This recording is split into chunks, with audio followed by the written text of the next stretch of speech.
안녕하세요. 작년 양육훈련 구약 성경대학 제11강 시간입니다. 오늘은 룻기서와 사무엘 상서까지를 함께 나누고자 합니다. 강의 진행하는 거 잘 아시죠? 성경 읽기가 저희는 주요 목적입니다. 성경을 잘 읽고 하나님 뜻을 아는 게 목적입니다. 순서에 따라서 잘 진행해 주시기 바랍니다. 지난 시간 요약입니다. 지난 시간은 우리가 사사기 말씀을 함께 나눴는데요. 사사기의 핵심적인 주제는 악순환이었습니다. 인간의 역사를 보면 이스라엘의 역사가 악순환입니다. 하나님이 그들을 구원하셨지만 그들은 어느 정도 시간이 지나면 하나님을 배반하고 우상숭배를 합니다. 그러다 보면 그들에게 고난이 오고 이방 민족들이 그들을 침략합니다. 그러면 그들이 고난을 겪다가 하나님께 부르짖으면 하나님이 구원자인 사사를 보내셔서 그들을 다시 회복시키시고 일정 기간의 또 평화의 시간이 지나면 다시 또 그러한 일들이 반복되고 있죠.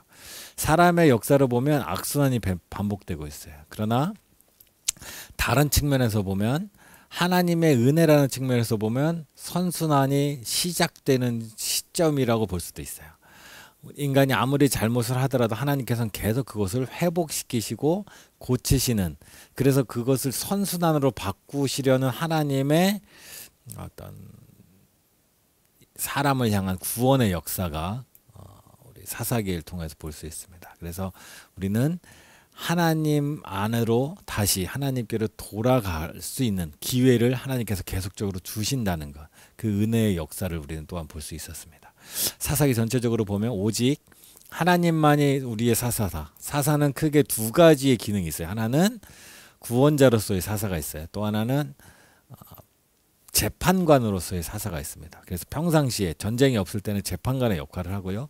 또 사사의 기능 중에는 드보라와 같은 경우, 또 사무엘과 같은 경우 하나님의 말씀을 전하는 기능이 있죠. 그래서 사사는 하나님의 말씀을 받아서 하나님의 말씀대로 백성을 다스리는, 하나님의 통치가 이루어지는 그런 역할을 감당했던 게 사사였습니다. 그런 점에서 보면 오직 하나님만이 우리의 진정한 사사라는 것을 사사기를 통하여 우리는 배울 수 있으면 좋겠습니다. 오늘은 룻기를 배울 텐데요. 함께 룻기도 시대적으로 보면 사사시대와 같아요. 사사시대의 대표적인 말씀이 그때 왕이 없으므로 각자 자기 소견에 옳은 대로 살았다라는 거잖아요. 이것이 어찌 보면 나쁜 의도를 갖고 있다면 악순환으로 흘러갈 수 있지만, 또 다른 의미에서 보면 하나님을 사사로 모신 사람들에게는 하나님이 주시는 자유라는 아주 소중한 선물을 소유하고 있다라는 겁니다. 이후에 왕정이 생기고 그러면 왕이 제도를 만들어서 그 제도 안에서 우리는 살아가야 되지만, 제도가 없을 때는 하나님이 주시는 자유함을 우리가 누릴 수 있는데요. 지금도 비슷합니다. 코로나로 인하여 우리가 교회 안에서 제도권 안에서 우리 신앙생활을 했다면 이제 코로나 때문에 교회를 잘 나오지 못하고 모임이 많이 축소되니까 어쩌면 우리 삶에 우리에게 사용할 수 있는 자율적인 시간이 더 많이 주어졌다라고 볼 수도 있습니다. 이럴 때 우리는 이 자유를 어떻게 사용하는 것이 좋을까? 내가 가진 자유를 어떻게 사용할 것인가에 대한 그런 마음에 스스로에게 하는 질문을 가지고 이 룻기를 함께 보았으면 좋겠습니다. 자, 룻기로 이제 들어갑니다. 교재는 206쪽입니다. 룻기 서론이에요. 볼게요. 룻기는 여인의 이름을 따서 제목을 붙인 성경의 두 권의 성경 중에 한 권입니다. 여인의 이름으로 성경에 이름이 된 게 룻기하고 또 하나는 에스더서입니다. 룻기는 유대인들 중에 살았던 이방 여인이 다윗 왕과의 유대 남자와 결혼하여 믿음과 축복을 받는 이야기입니다. 에스더는 이방인들 중에 살았던 유대 여인이 제국을 다스린 이방인 남자와 결혼한 믿음과 축복의 이야기. 결론은 믿음과 축복의 이야기지만 상황들이 조금씩 달랐다는 것을 성경을 보면 알 수 있습니다. 자, 누가 기록했는가 정확하게는 모릅니다. 룻기는 저자에 대해서 룻기 안에서는 물론 다른 성경에서도 전혀 언급하고 있지 않아서 모르지만 우리는 추정합니다. 무엇으로 추정하냐면 사무엘이 아마 룻기를 기록하지 않았을까 추정합니다. 다루는 연대는 언제인가? 사사시대입니다. 그 사사기도 사사시대, 룻기도 사사시대, 사무엘 상서의 초반도 사사시대라고 보면 돼요. 또 모압 지방에서 대략 약 10년의 기간을 기록하고 있고요. 베들레헴으로 돌아와서 1년의 기간. 성경을 읽어보시면 알겠지만 모압 지방에서의 10년은 매우 짧게 몇 절로 그냥 다 소개되고 있고, 그 이후에 대부분은 베들레헴에서 일어난 약 1년여의 시간들, 그 1년의 시간들도 극히 일부 시간들, 특별히 이제 룻이 보아스를 만나고 하는 그 아주 짧은 시간을 주로 기록하고 있는데요. 시간적으로 보면 10년의 고난의 방황의 시간과 회복의 1년, 이걸 생각해 보면 우리가 하나님을 떠나서 방황하는 시간은 굉장히 길지만 하나님께서 우리의 삶을 회복하는 시간은 상당히 빨리 회복시킬 수 있는, 회복하게 만드시는 그런 은혜를 또한 시간적으로 봤을 때 느낄 수 있는 성경이 바로 룻기입니다. 기록 연대를 한번 보겠습니다. 룻기는 다윗이 기름 부음 받은 직후에 기록되었을 것이다 라고 이제 생각합니다. 여러 가지 이유 때문에. 다윗이 이스라엘의 왕을 선택한 이후에 어느 한 시점에서 다윗이 룻의 증손자로 언급되고 있기 때문입니다. 또 다윗은 주전 1041년에 태어났고 사무엘이 사울의 계승자로 기름 부었을 때가 약 15세 정도였던 것으로 추정됩니다. 뭐 이거 복잡한 얘기니까 그런가 보다 하시고, 룻기는 사사시대의 배경으로 하고 있고 아마 사무엘이 기록했을 것이다 정도만 알아도 충분히 상당한 유익이 될 것 같습니다. 어디서 기록돼? 배경이 어디냐죠. 1장 1절에서 18절까지는 모압이 배경이고요. 1장 19절부터 4장 마지막까지는 베들레헴이 주로 배경입니다. 베들레헴에 추수하는 곳이 나오고 타작하는 장소가 나오고, 그리고 베들레헴 성읍 중심지입니다. 이런 것들이 나옵니다. 지도상을 한번 보면요. 예루살렘이 여기에 있다면 베들레헴은 그 바로 한 4km 정도 되는 지점에 있는 작은 떡집이라는 이름의 의미를 갖고 있는 베들레헴이죠. 여기가 원래 나오미의 고향이었어요. 그런데 너무 살기가 어렵고 가뭄이 심해서 조금 더 나은 곳을 찾아서 모압까지 내려갑니다. 나오미와 그의 남편이 그 자식들을 데리고, 그리고 이곳에서 아들 둘이 결혼을 하여 살다가 남편과 아들 둘이 다 죽게 되죠. 그때 나오미가 외국에서 자식도 없이 혼자 며느리들 데리고 사는 것보다는 차라리 고향으로 돌아가자 해서 다시 돌아옵니다. 그래서 베들레헴으로 다시 돌아옴. 그 이제 이동이 룻기에 기록된 어떤 지리적인 배경이라고 할 수 있어요. 자, 무엇을 기록했는가 주제를 볼게요. 주제는 경건한 남은 사람들입니다. 룻기는 사사들이 치리하던 배교, 하나님을 배신하고 내전, 그 외국과도 싸우고 또 자기들끼리 싸우고 또 타락한 이야기, 폭력, 도덕적 부패, 무정부 상태의 시대에 하나님의 율법에 계속해서 충실했던 경건한 사람들이 남아있다라는 것을 소개합니다. 이런 사람들이 남아있어요. 누구죠? 그러니까 룻과 결혼한, 좀 이따 나와요. 룻과 같은 사람, 또 나오미와 같은 사람들. 어쩌면 이런 사람들이 다 모두가 타락해 보이던 시대였지만 하나님을 믿고 하나님의 율법을 잘 준수하던 사람들이 여전히 남아 있었고, 그들이 어쩌면 그 시대의 기준으로 보면 시대 흐름을 따라가지 못하는, 시대에 뒤처진, 어쩌면 고지식한 사람처럼 보일 수 있어요. 그러나 결국 하나님께서는 율법을 잘 준수하고 하나님의 뜻을 따라서 하나님의 말씀을 그 뜻대로 실천하는 사람들에 의하여 새 시대를 열어간다라는 것을 우리는 룻기를 통해 볼 수 있어요. 그래서 경건한 사람, 하나님의 말씀 안에 살고 있는 사람이 남아있다라는 걸 룻기를 통해 보일 수 있고요. 또 하나는 진정한 믿음과 순종에 대해서 배울 수 있어요. 룻기는 축복으로 인도하는 진정한 믿음과 순종의 모습이 어떤 것인지 우리에게 보여줍니다. 진정한 믿음과 순종에는 혈통이 중요하지 않습니다. 이스라엘 사람이냐 이방인이냐가 상관이 없습니다. 이방인 여인인 룻의 믿음과 순종을 우리는 볼 수 있죠. 마태복음 1장에 보면 그리스도의 계보, 예수님의 계보에 언급된 4명의 사람 중에 3사람이 이방이었습니다. 다말, 라합, 룻 같은 경우죠.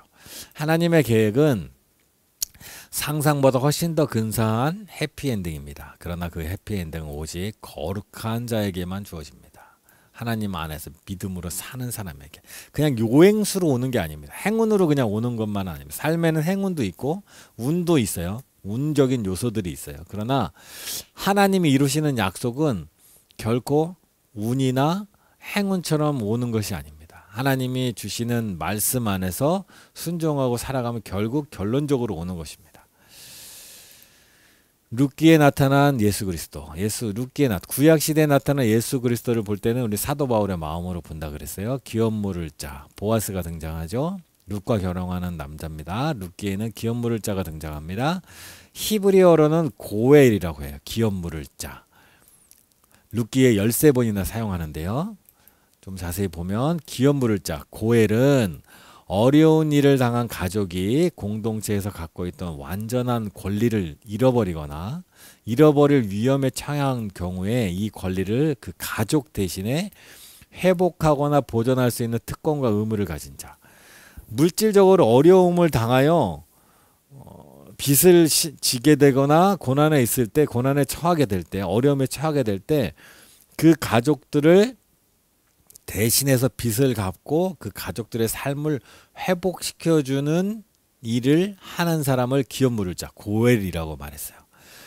기업 물을 자는 가족의 짐을 지는 사람이죠. 대신 지는 사람. 여러 가지 특별한 의무를 가지고 있습니다. 그 의무 중에는 타인에게 팔린 가족의 기업을 되살릴 책임. 빚 때문에 땅을 팔았어요. 그럼 일정 기간이 지나면 그 땅을 회복해야 되는데 빚을 갚고 빚을 갚을 처지가 안 되면 대신 누군가 그 빚을 갚아주고 땅을 찾아주는 거야. 집을 찾아주는 거. 노예가 된 가족을 되사서 자유인으로 만들어줄 책임. 후손이 끊긴 가족을 위해 혈통을 이을 상속자를 제공할 책임. 타인에게 살해돼간 가족을 위해 복수할 책임. 그리고 가업을 위탁받아 잘 관리할 책임이 기업 물을 자 고엘에게 있었다라는 겁니다. 기업 물을 자의 조건이 또 있어요. 혈연으로 가까워야 돼요. 혈연으로 가까워. 형제, 뭐 이렇게 가까운 친척들, 또 구속의 값을 치를 만한 능력이 있어야 돼요.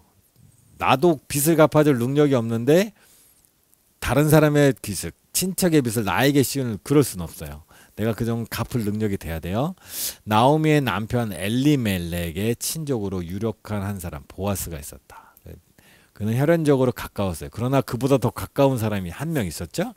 구속의 값을 치를 능력이 되었어요. 그럴 때 그가 나오미의 땅을, 재산을 회복시켜주는 일을 한 거예요. 어찌 보면 가족으로서 어찌 생각해보면 커다란 짐이죠.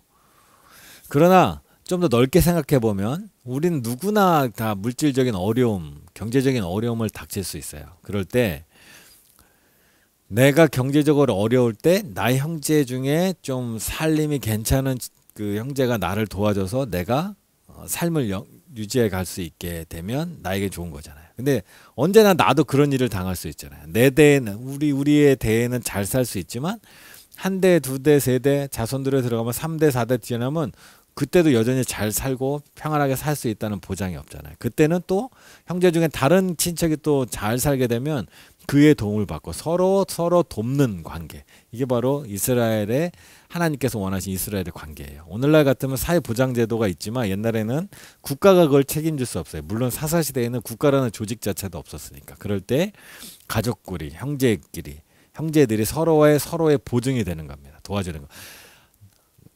내가 만약에 한 대에 산다면 짐이 될 수 있죠. 그러나 여러 대를 생각한다면 결국 내가 그들의 빚을 갚아줄 때 언젠가는 나의 자손들도 그들의 도움을 받을 수 있는, 서로 공존하고 함께 사는 그런 어떤 지파, 가문이 함께 공존할 수 있는 그런 좋은 제도인 것 같습니다. 기쁜 마음으로 대속하고자 하는 의지가 있어야 됩니다. 내가 왜 내 형제의 빚을 내가 대신 갚아줘야 돼? 라는 마음 하면 어렵겠죠? 자신이 아무런 얽매임 없이 자유로워야 한다. 스스로 자유롭게 해야 돼요. 나도 뭔가 짐이 있어서 도와줄 수 없으면 안 되겠죠. 그런 조건들을 가지고 있는 기업 물을 자가 있습니다. 기업 물을 자는 하나님의 언약의 약속이 위기에 처해 있는 가족에 대한 사회적 보장의 수단이었다라는 겁니다.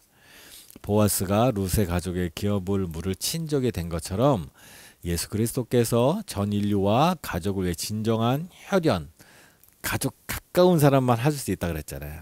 예수님이 우리의 가까운 친척이 되어 주신 거예요. 기업 물을 자가 되어 주셨다라는 거. 우리의 죄값을 대신 치러 주신 거죠. 기업 물음의 정신은 이스라엘의 하나님이 바로 구속주라는 개념에서 나온 겁니다. 이 원리는 어디서 나왔냐? 하나님에서부터 나왔다는 거예요.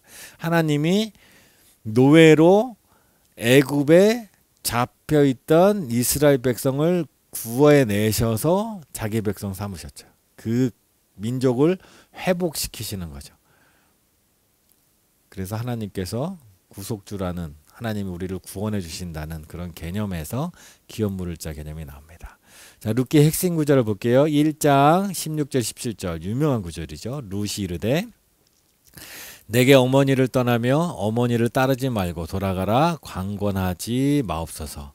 어머니께서 가시는 곳에 나도 가고 어머니께서 머무시는 곳에서 나도 머물겠나이다. 어머니의 백성이 나의 백성이 되고 어머니의 하나님이 나의 하나님이 되시리니 어머니께서 죽으시는 곳에서 나도 죽어 거기 묻힐 것이라. 만일 내가 죽는 일 외에 어머니를 떠나면 여호와께서 내게 벌을 내리시고 더 내리시기를 원하나이다 하는지라. 3장 11절 내 딸아 두려워하지 말라. 내가 내 말대로 내게 다 행하리라. 내가 현숙한 여자인 줄을 나의 성읍 백성이 다 아느니라. 보아스가 룻에게 한 말이죠. 하나님께서 우리에게 이런 말씀을 하실 것 같아요. 내가 내 말대로 내게 다 행하리라. 내가 현숙한 사람인지 내가 정결한 사람인지 경건한 사람인지 하나님이 다 알고 계시다라는 겁니다. 어떻게 기록되었는가? 룻기는 산문체의 이야기로 대부분 기록되어 있습니다. 왜 기록했는가? 룻기는 이방인들도 구속의 은혜 안에 있다는 사실을 가르쳐주기 위해 기록했습니다.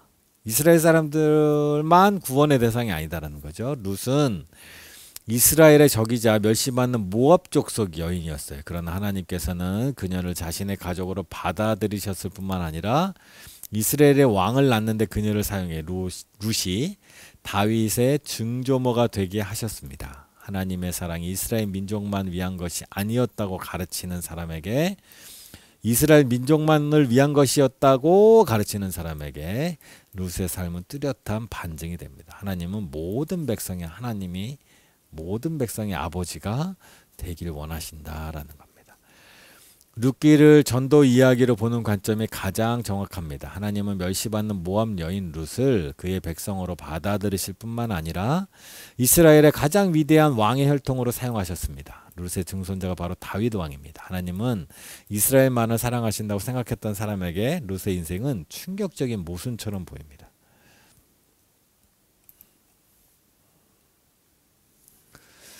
히브리어로 이 책에, 히브리어는 우리나라랑 이제 어순이 달라요. 마지막 쓰인 단어가 다윗 하면서 끝난다는 거예요. 다윗. 룻기의 등장인물은 엘리멜렉, 나오미, 말론, 기론, 유다, 베들레헴, 에브라 사람들이었습니다.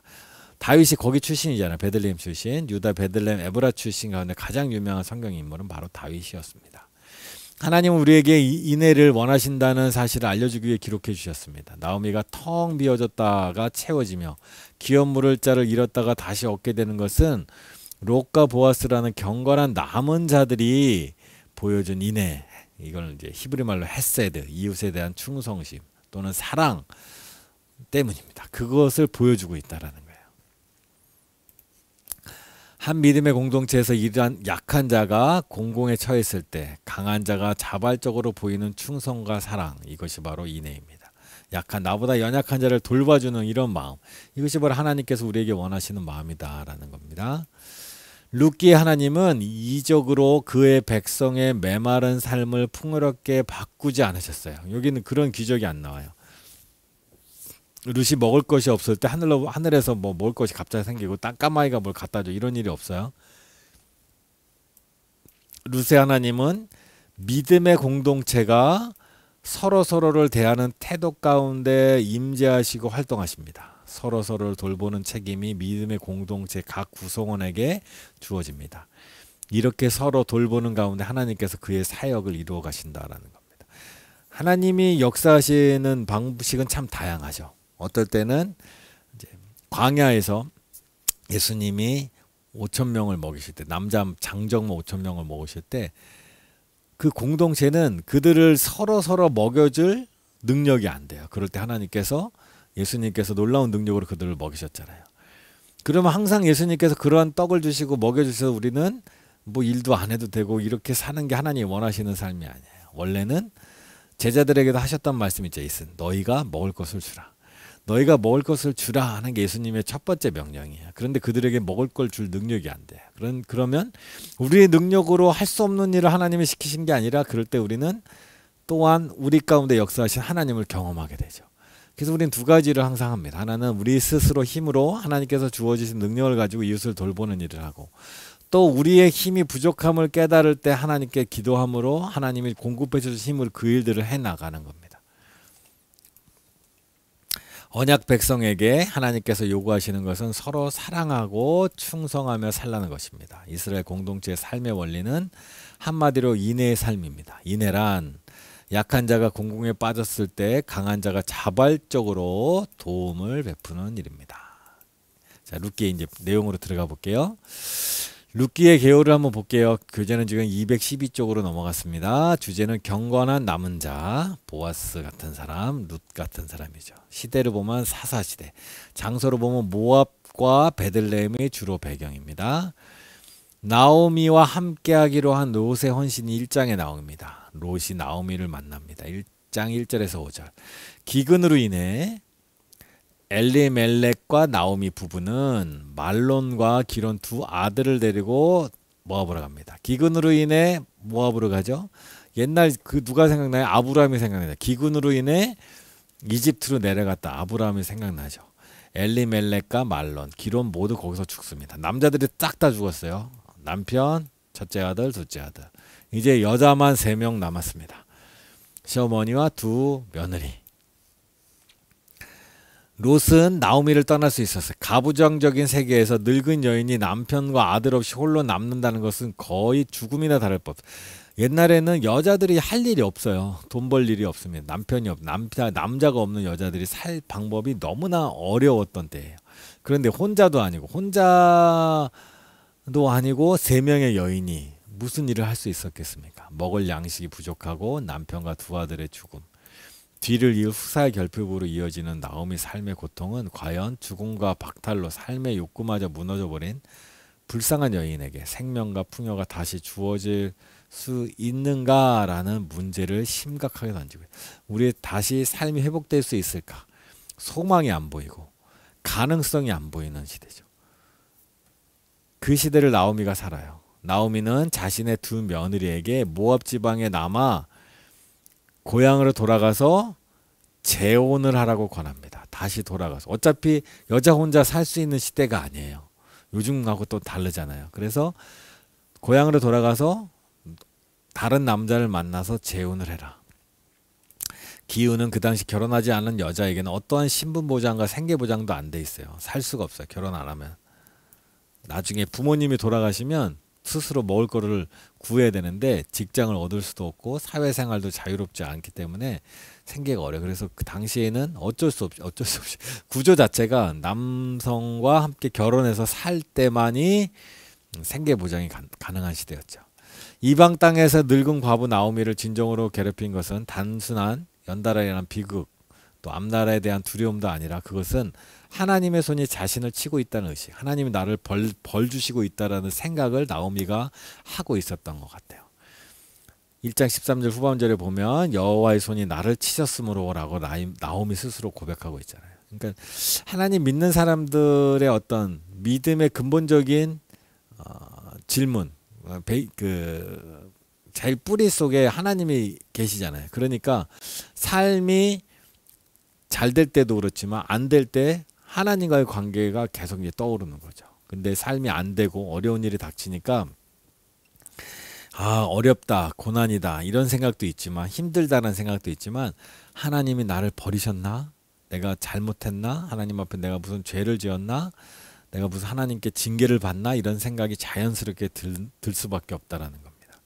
그런데 이 룻기에는 하나님께서 이 나오미의 잘못을 지적하고 혼내는 장면은 없어요.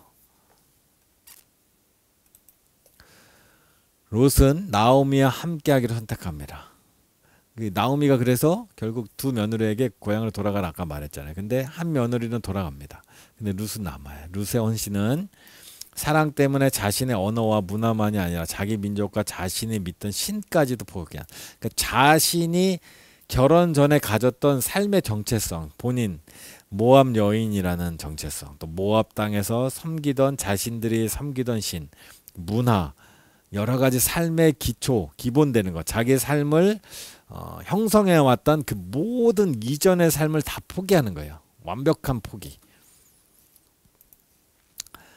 룻의 꿈은 산산조각이 났습니다. 그러나 꿈이 깨어지는 경험은 선뜻 받아들이기 어려웠지만 하나님을 새롭게 신뢰할 수 있는 기회가 되었습니다. 그의 삶의 길이 완전히 무너져 내린 거죠. 남편과 함께 어떤 단란한 가정, 행복한 가정을 꿈꿔왔다면 그 모든 것이 무너져 내린 거예요. 그런데 룻은 그것을 다시 회복할 기회를 사람이 찾잖아요. 룻뿐만 누구나 다 마찬가지예요. 삶의 길이 무너졌을 때, 앞길이 막혔을 때 우리는 뭔가 새로운 기회를 찾는 게 당연한 거예요. 사람으로서 당연한 거예요. 그럴 때 두 며느리 중에 오르반은 자기 고향으로 가서 자기 부모님 밑에서 다시 그 꿈을 이제 찾는 그런 과정으로 나갔고, 룻은 그 꿈을 나오미와 함께 시어머니의 고향으로 돌아가는, 그래서 하나님 안에서 그것을 찾으려는 시도를 한다는 거죠. 하나님이 존재하지 않으시다면 룻의 선택은 어리석은 선택이 되었을 것입니다. 그러나 하나님은 여전히 살아계시다라는 거. 하나님 안에서 선택했다라는 거예요.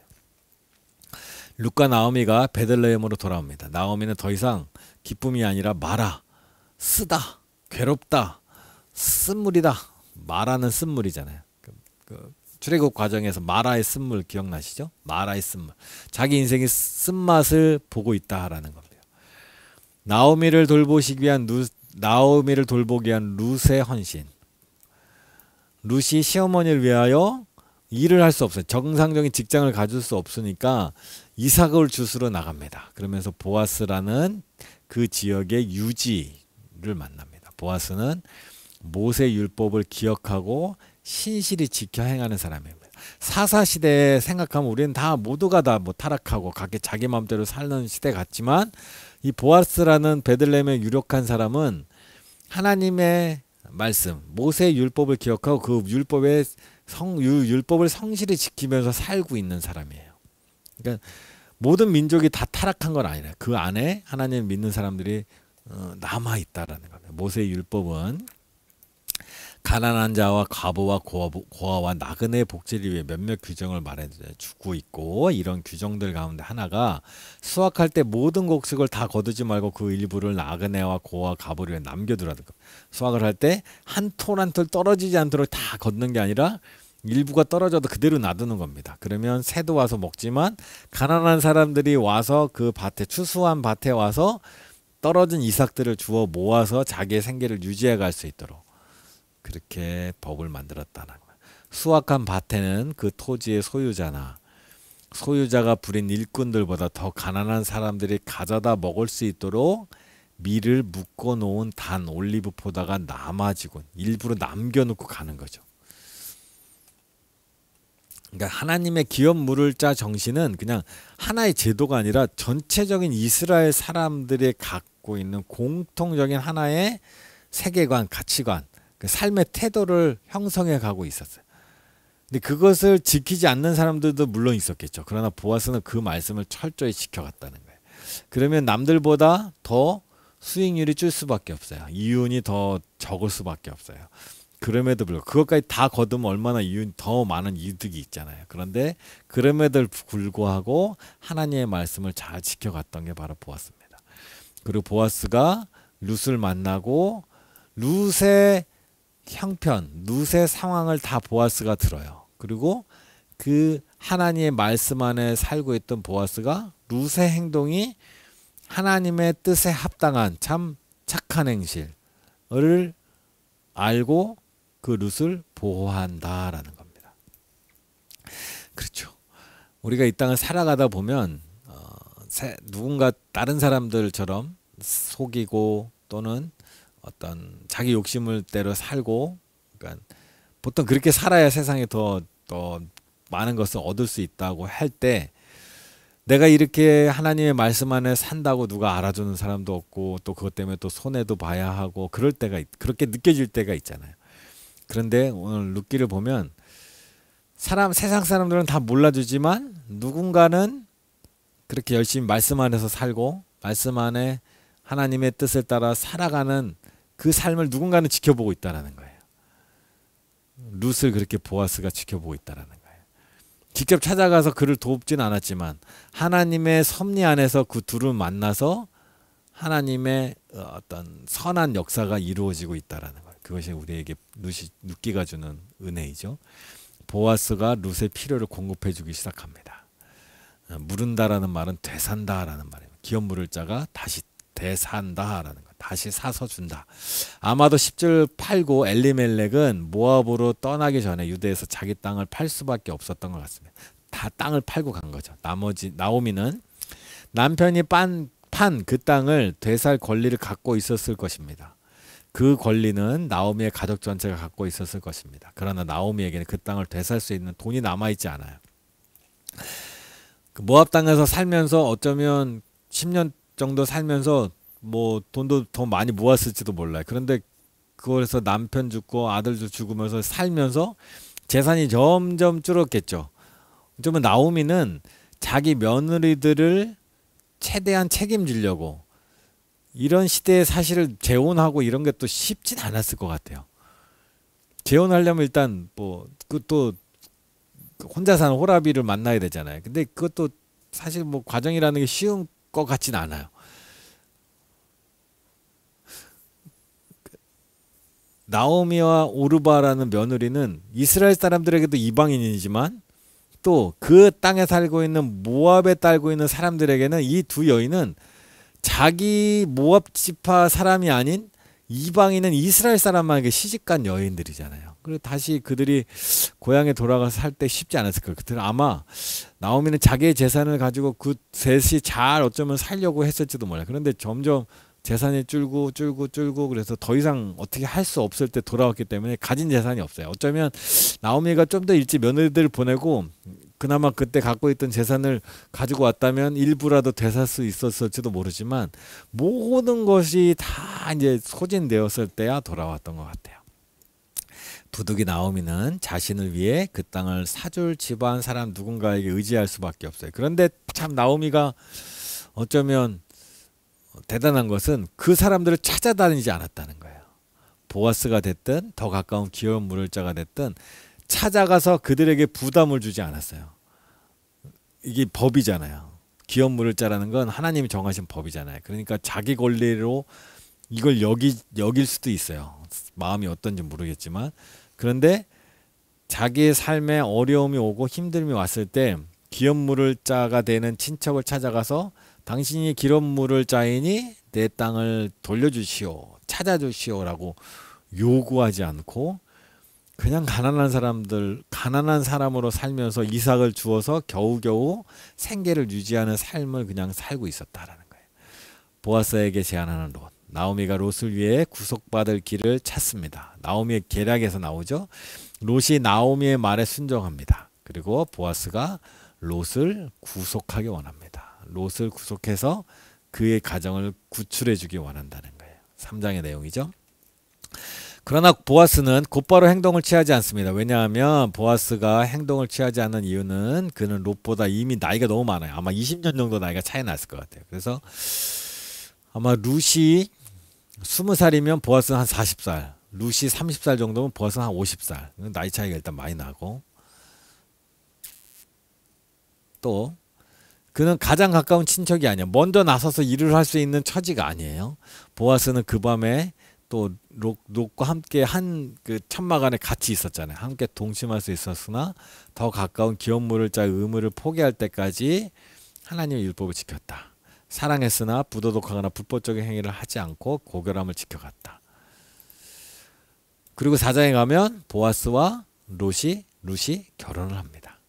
고대 사회에서 성문이라는 곳, 성의 입구는 상거래의 중심이면서 법률의 문제를 다루는 재판소 역할을 했어요. 그러니까 옛날에 뭐 제도적으로 법원이 따로 있고 뭐 이런 게 아니니까 성문 앞에 유력자들이 모여 있어요. 그래서 모든 문제가 있으면 백성들은 그 앞에 와서 그곳에 유력자들, 동네 유지들과 함께 상의하고 그들의 판결을 받아요. 그래서 성문 앞으로 보아스가 가서 기업물을 짜의 의무를 이행해 갑니다.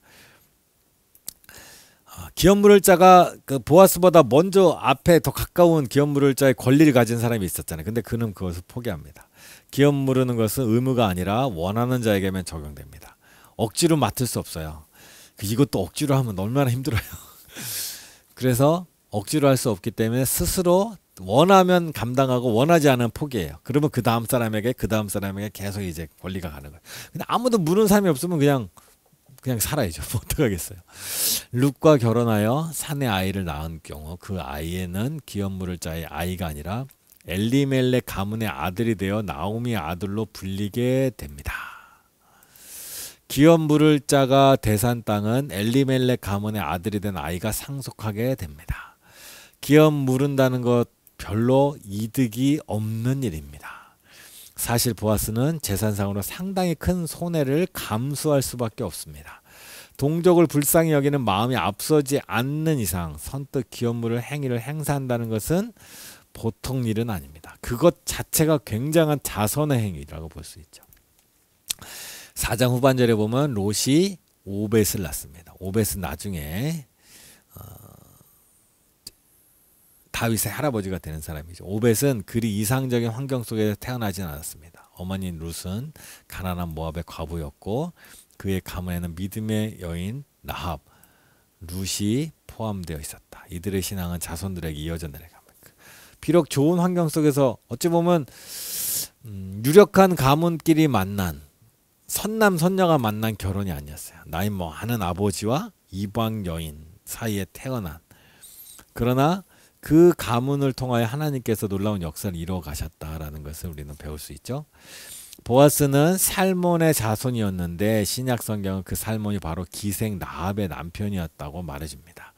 여리고성에서 목숨을 걸고 정탐권을 숨겨준 믿음의 여인 라합이 보아스, 그 아들이 바로 보아스다라는 겁니다. 이런 불명예스러운 가계를 통해 다윗뿐 아니라 주 예수 그리스도까지 나왔다. 그러니까 보아스도 사실은 어쩌면 굉장히 그 혈통을 중요하게 생각하는 이스라엘 사람들에게 있어서 보아스는 어떤 약간 섞인 정통이 아닌, 순종이 아닌, 동물로 말하면 순종이 아닌 이잖아요. 그래서 어쩌면 본인이 이럴 때 사람이 이제 보통 두 가지 중에 한 마음이 드는 것 같아요. 하나는 나의 이 순수하지 못함을 보상받으려고 더 순수한 사람과 결혼을 하고 이제 혈통을 이어가. 그래서 내가 당했던 그 사람들로부터의 멸시, 차별을 내 자식은 받지 않도록 했으면 좋겠다라는 마음이 있고, 또 하나는 그런 과정 가운데도 굉장히 정서적으로 굉장히 안정되고 더 풍성한 사람, 더 어쩌면 더 넓은 사람, 더 관용적인 사람이 되어서 우리 할머니도 얼마나 힘들었을까라는 마음을 가지고 저 여인도 얼마나 삶이 힘들까라는 긍휼의 마음이 생길 수도 있잖아요. 그런 두 가지 마음들이 생길 수 있는데 보아스는 긍휼의 마음이 생겼던 것 같아요. 자기 할머니를 생각하며 룻을 품을 수 있는, 룻을 안고 그것 때문에 금전적인 어려움, 여러 가지 불편함을 안을 수 있는 마음이 생겼던 것 같아요. 유대인들이 개처럼 여기는 이방 여인을 통하여 위대한 메시아 혈통이 이어진 것이 하나님의 섭리 안에, 결국 그 보아스의 마음이 하나님의 마음과 맞는 거죠. 나중에 이 가문에서 태어난 자손 중에 다윗을 향하여 하나님께서 하신 말씀이 내 마음이 합한 자라잖아요. 지금 앞쪽은 보아스의 이 행동 마음이 하나님 마음에 딱 합하는 그런 마음이지 않았을까 저는 이렇게 생각이 듭니다. 나오미가 아이를 품에 안았습니다. 4장 16절 롯이 다윗의 증조모가 되었습니다. 롯은 자신의 다윗 왕의 증조모가 될 뿐 아니라 육체를 입고 하나님 곧 자신이 개인적으로 하나님을 영접했던 바로 그분의 조상이 되리라는 사실은 알지 못했겠죠. 하나님의 성령이 인도하시는 대로 따르는 선택은 우리가 상상할 수 없는 그 이상의 초월하는 선한 결과를 가져옵니다. 롯이 다른 며느리와 다른 선택을 했다라는 것은 하나님의 인도하심에 민감하게 따랐다라고 우리는 결론적으로 볼 수 있죠. 사실 당시로 보면 썩 좋은 선택은 아닐 수 있어요. 그러나 하나님이 그분을 롯을 인도하실 때 그 하나님의 인도하심에 온전히 순종했다라는 것이 참 잘한 선택이다라는 겁니다. 하나님의 생각하신 사회는 보아스와 같이 공공에 처한 자를 돕는 사람을 격려하는 사회, 그런 사회를 하나님이 원하시는 하나님의 나라가 바로 그런 것이죠. 그래서 결국 이 룻기를 통하여 하나님께서는 그 어려운 사람의 역사로 따지면 악순환이 계속되는 그 사사시대에 보아스와 같은 사람이 여전히 존재했고 또 그 보아스가 하나님의 마음을 가져서 이웃을 돕고 가족을 돕고 심지어는 이방 여인인 롯을 가족으로 아내로 받아들일 수 있는 그런 은혜가 그런 하나님의 나라의 아름다운 모습이 그 안에 있었다는 거예요. 그런 사람들이 살고 있다면 사실 이 땅에는 왕이 필요 없겠죠. 하나님 원하시는 세상은 바로 이런 세상입니다. 자, 룻기는 여기까지 하고요. 사무엘상으로 이제 넘어가 보겠습니다. 사무엘상 서론 한번 볼게요.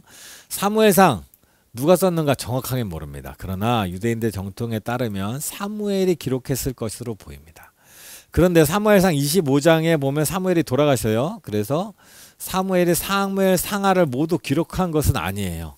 그러나 기초적으로 초반 대부분은 사무엘이 아마 기록했을 것이다 라고 생각을 합니다. 역대상 29장 29절에는 선지자 사무엘의 글이라는 말이 나와요. 그리고 선지자 나단의 글, 선견자 갓의 글이라는 말들이 언급되어 있거든요. 그래서 아마 이런 내용들이 잘 조화를 이루면서 사무엘서가 되지 않았을까 우리는 생각합니다. 다윗은 갓에게 예루살렘의 제단 쌓을 터를 구하는 일에 대해서 묻습니다. 사무엘하 24장 보면 나단은 다윗과 솔로몬의 정권 승계 중요한 역, 그러니까 갓 선지자도 그렇고 나단 선지자도 그렇고 다윗과 솔로몬과 매우 가까웠어요. 그래서 그런 내용들을 잘 알고 있었기 때문에 충분히 쓸 수 있었다라고 생각하게 됩니다. 언제 기록했나? 다루는 연대를 보면요. 사무엘 상서는 사무엘의 출생에서 사울 왕의 죽음에 이르는 약 94년간의 기간을 다루고 있고요. 사무엘은 주전 1105년경에 태어나서 주전 1067년이나 1015년 사이 이스라엘의 사사요 선지자로 섬겼다라는 겁니다. 기록 연대를 보면 히브리 성경에서 사무엘상 사무엘상과 하는 원래 한 권의 책이었다라고 얘기해요. 보통 이제 상하로 나눠진 건 대부분 한 권의 책일 확률이 높아요. 사무엘 상하는 다윗의 통치가 끝난 후 얼마 지나지 않은 시점에 기록.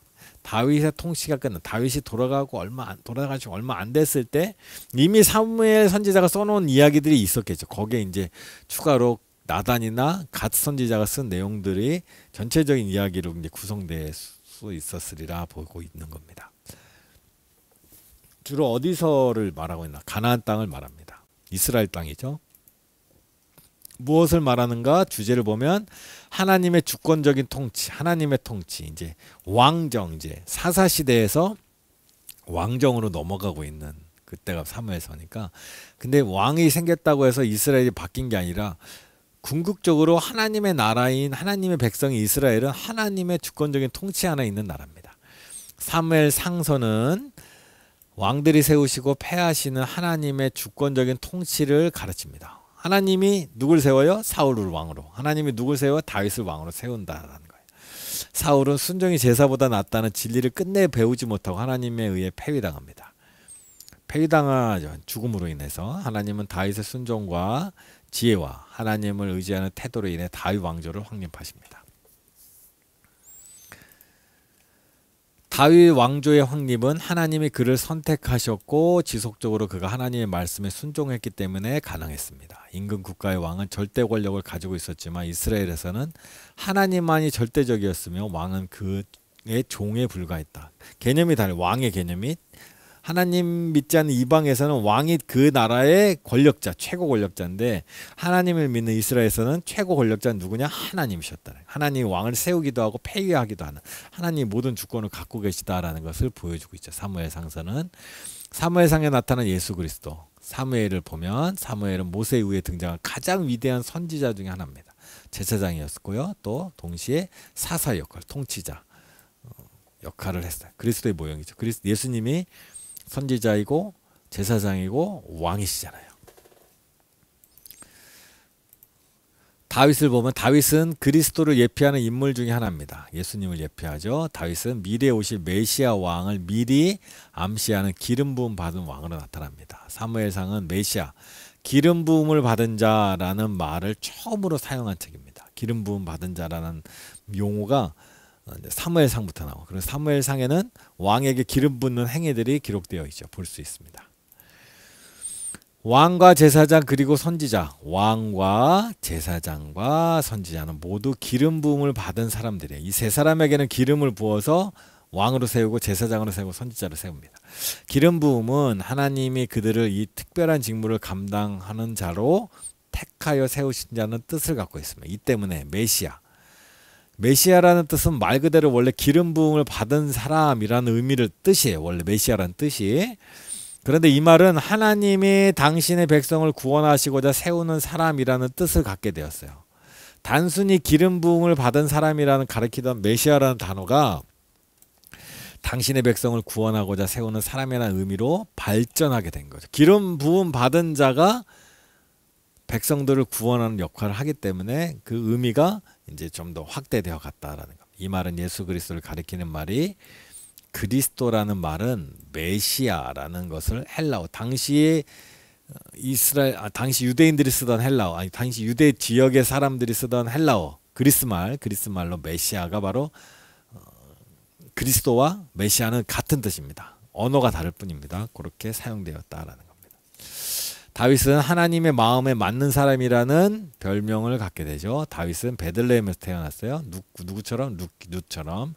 그리고 룻기 다음에 이렇게 사무엘상서를 쓰잖아요. 그러니까 룻기에 이어서 룻기의 마지막 단어가 뭐라 그랬죠? 히브리어로 다윗 하면서 끝나잖아요. 그러니까 사무엘상서의 주인공은 다윗이에요. 하나님이 세우신 다윗. 사람으로 따지면. 그래서 그 다윗의 이야기를 해나가는 게 바로 사무엘상서입니다. 핵심 구절 볼게요. 사무엘상 8장 7절입니다. 여호와께서 사무엘에게 이르시되 백성이 내게 한 말을 다 들으라. 이는 그들이 너를 버림이 아니요 나를 버려 자식이들의 왕이 되지 못하게 하는. 그러니까 백성들이 사무엘에게 왕을 요구합니다. 이웃 나라처럼 우리도 왕을 세워주세요. 근데 이거 사무엘에게도 마음이 좋지 않고 하나님께도 좋지 않아요. 왜냐하면 하나님을 왕으로 모시고 살면 되는데 제도를 원했던 거죠. 그러니까 하나님을 온전히 믿기가 어려운 거죠. 지금 우리도 잘 생각해 볼 필요가 있어요. 우리는 제도 안에서 살 때 도움이 되지만 궁극적으로는 제도가 아닌 하나님 안에 사는 겁니다. 우리는 그런 자유를 가지고 있습니다. 사무엘상 13장 14절. 지금은 왕의 나라가 길지 못할 것이라. 여호와께서 왕에게 명령하신 바를 왕이 지키지 아니하였으므로 여호와께서 그의 마음에 맞는 사람을 구하여 여호와께서 그를 그의 백성의 지도자로 삼으셨느니라. 사무엘을 통하여 사울 왕에게 하신 말씀이죠. 사울 왕의 왕위를 폐위한다. 그러니까 왕이 스스로 왕이 되는 것이 아니라 하나님이 사울을 왕으로 세우고 또 그 왕권은 하나님이 지켜주셔야 가능하다. 그러니까 하나님이 이스라엘의 최고 통치자다라는 것을 알려주고 있는 말씀이죠. 사무엘상 15절 22절. 사무엘이 이르되 여호와께서 번제와 다른 제사를 그의 목소리를 청종하는 것을 좋아하신 같이 좋아하시겠습니까? 순종이 제사보다 낫고 듣는 것이 수당의 기름보다 낫다. 순종과 제사, 하나님 둘 다 원하시는 거예요. 그런데 외형적인 제사, 외형적인 순종이 아니라 순종이 제사보다 낫다는 것은 하나님이 어떤 이 나라의 진정한 통치자라는 것을 인정할 수 있어야 된다라는 거예요. 우리의 삶의 진정한 통치자. 우리가 하나님께 순종한다고 하는데 그 순종도 거짓될 수 있잖아요. 말은 듣지만 말로는 말을 듣지만 아니면 행동으로 말을 듣지만 그 마음 안에 하나님이 아닌 다른 것이 있다면 우리는 심각하게 고민을 해야 되죠. 어떻게 사무엘상은 대부분 산문체 이야기로 기록되어 있습니다. 물론 중간에 한나의 기도, 뭐 여러 가지 아각 사무엘의 답변, 다윗의 여인의 노래들도 있지만 대부분은 이야기로 되어 있습니다.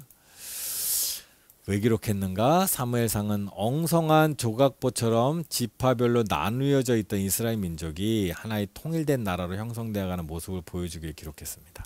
따라서 사무엘상은 사사시대로부터 왕정시대로 넘어가는 중요한 연결고리. 하나님께서 때가 되면 왕을 세우셔서 제도적으로 이 나라를 하나로 통일해서 이제 통일한.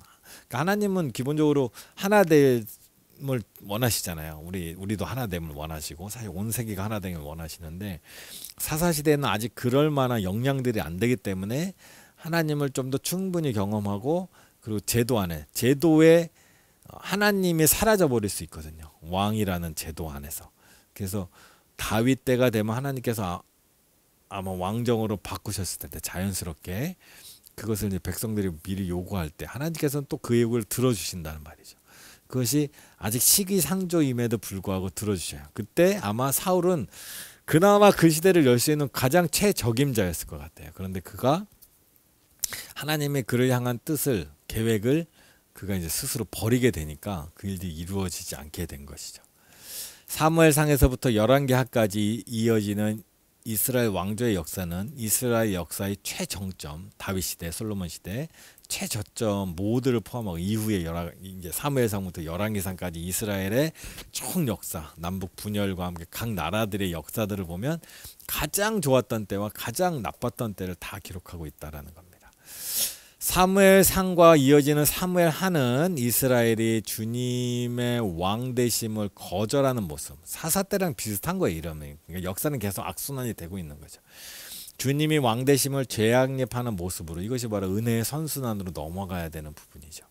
히브리어 성경에서는 사무엘상하는 원래 한 권의 책이었어요. 사무엘상하가 한 권이었는데 의미적으로 좀 나눈 거죠. 왕이 다스리는 제도는 정치적인 문제이기보다는 궁극적으로는 신학적이고 신앙적인 문제로 묘사됩니다. 하나님이 계속해서 이스라엘의 진정한 왕이십니다. 지상의 왕은 하나님 앞에서 민족을 대표하며 궁극적으로 하나님께서 책임을 맡습니다. 사무엘상은 기름 부음 받은 왕이 하나님의 뜻에 자신을 맡기고 그분의 율법에 순종하는지 불순종하는지 여부가 정치적 흥패를 결정합니다. 단기적으로 보면 이게 아닐 것 같죠. 보면 정치적으로 해야 돼. 하나님은 멀리 계신 분 같지만 궁극적으로 보면 결국 하나님 안에서 순종하고 하나님의 뜻대로 하느냐 안 하느냐가 성공과 실패를 가른다라는 겁니다. 실로의 부패한 예배, 언약궤의 유배, 언약궤의 귀환을 위한 움직임, 뭐 이런 여러 가지 역사들이 사무엘상 초반에 나와 있는데요. 주님의 왕되심을 거절하던 이스라엘이 주님의 왕되심을 죄악립하고 주님의 통치의 상징들 가운데 가장 정교한 성전 건축을 위해 준비하는 모습을 이후에 보여주죠. 언제? 다윗 왕 때 그리고 솔로몬 왕 때. 하나님의 아들이 와야 다윗과 솔로몬이 꿈도 꾸지 못한 그런 나라를 세우게 될 것입니다. 가장 완벽한 하나님 원하시는 바로 그 나라. 그것이 바로 예수 그리스도가 세우실 나라입니다. 아직 그 나라는 시작되었어요. 성취는 되었지만 완성되진 않았어요. 우리는 아직 그 나라에 살고 있지 못해요. 그러나 그 나라가 어떤 모습인지 우리는 성경을 통해서 배울 수 있고 소망할 수 있고 또 그 나라에 이루시는 하나님의 사역에 우리는 동참할 수도 있고 함께 할 수도 있습니다. 그래서 우리는 그 나라를 향해 함께 나가는 겁니다.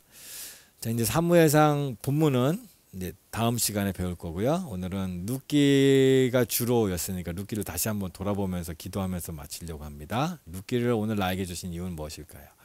룻기를 통해 우리가 배워야 될 것이 많이 있지만 그중에 대표적인 거 두 가지만 본다면 하나님은 나에게 인애, 자비함을 원하신다는 거예요.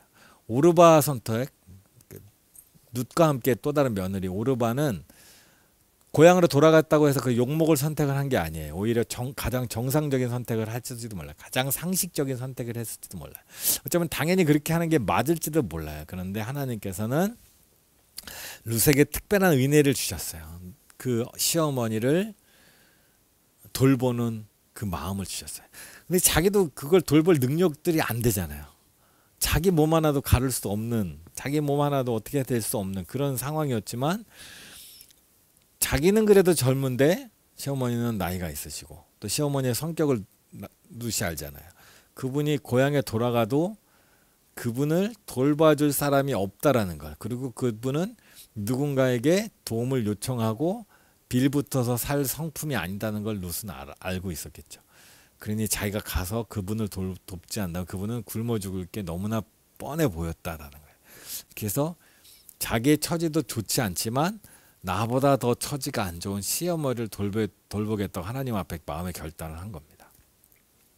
그리고 그런 마음의 결단을 한 룻을 보아스가 보고, 보아스는 또 룻을 그런 인애의 마음으로, 그 인애와 인애가 계속 만나, 자비와 자비, 선한 뜻이 선한 뜻을 계속 만나니까 아름다운 역사가 이루어집니다. 그리고 무엇보다 우리가 해야 될 건 여호와만을 의지하라. 하나님만을 의지하는 겁니다. 하나님만 의지. 하나님을 의지해. 우리의 능력으로 하는 게 아니에요. 기업 물을 자도 인애도 마찬가지. 우리의 능력으로. 보아스가 부자이기 때문에 이 일이 이루어진 게 아니에요. 하나님께서 도와주셨기에 모든 일들이 가능하다는 걸 알아야 합니다. 오늘 함께 기도하기 원하는 것은 이 두 가지를 갖고 기도하기 원해요. 하나는 하나님 이번 한 주간 공고에 빠진 자를 자발적으로 돕는 기업 물을 자와 같은 인애를 내가 베풀 수 있도록, 행할 수 있도록. 하나님의 은혜는 하나님이 주시는 거지만 우리가 해야 되는 부분도 있잖아요. 아까 처음에 말씀드렸죠. 또 하나의 기도 제목은 하나님 이번 한 주간도 하나님만 의지하기 원합니다. 하나님께 제 인생의 기업 물을 자가 되어주시기 원합니다. 하나님의 자비하심이 우리에게 필요하니까 우리는 자비를 베푸는 자이지만 또 하나님의 자비가 필요한 거야. 이 관계가 잘 돼야 됩니다. 무조건 자비만 베푼다고, 선행만 베푼다고 하나님 기뻐하시는 게 아니야. 하나님은 우리가 또 그런 자비하심을 하나님께 이쁘며 살아가는 하나님의 백성으로 살기 원하신다는 거예요. 자, 우리 두 가지 제목을 가지고 함께 기도하겠습니다. 다 같이 기도합니다.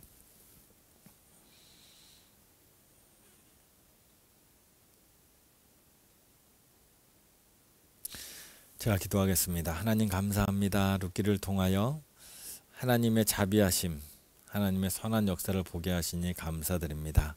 주님, 룻이 그 시어머니를 돌보았듯이 또 보아스가 룻을 돌보고 인애를 베풀었듯이 우리 또한 기업 물을 자와 같은 마음이 되어서 이웃에 대하여 책임감을 갖게 하시고 또 나보다 더 형편이 없는 어려운 이들을 향하여 기업 물을 자와 같이 때로는 우리의 손해를 감수하고라도 돕는, 하나님이 원하는 그런 사람 되기 원합니다. 또한 우리가 하나님께서 우리를 위하여 기업 물을 자가 되시어 예수 그리스도를 통하여 구원하셨듯이 우리의 삶은 여전히 연약하고 부족함을 고백하오니 하나님이 우리의 참 주인이 되시고 우리가 하나님만을 의지하며 사는 그런 한 주간, 그런 인생 살 수 있도록 주여 우리와 함께하여 주시옵소서. 우리 구주 예수 그리스도의 이름으로 기도드립니다. 아멘. 광고 말씀드립니다. 오늘이 이제 11번째 강의고요. 이번 학기에 다음 주가 이제 12번째 마지막 강의입니다. 사무엘 상서까지가 이번 학기의 목표였잖아요. 여러분들이 잘 따라오셔서 이번 학기의 목표를 이룰 수 있게 되었어요. 다음 주에는 사무엘상 교재로는 222에서 235쪽까지 하도록 하겠습니다. 감사합니다. 수고하셨습니다.